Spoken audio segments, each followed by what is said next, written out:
Marhaba, xa ndinokubhubha sowusebenza, wena utata omkhulu ucinga uba ungamenzela ntoni?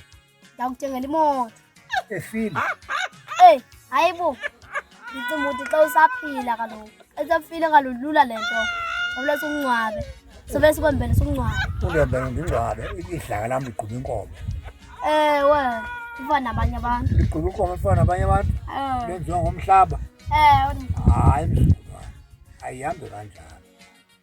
Idlaka likatata omkhulu lenze libe lihle, lifakwe iitayasi ezintle ezimnyama, lijike libiyelwe, kungasondeli inkomo, libiyelwe. Njengeli lakwasisi.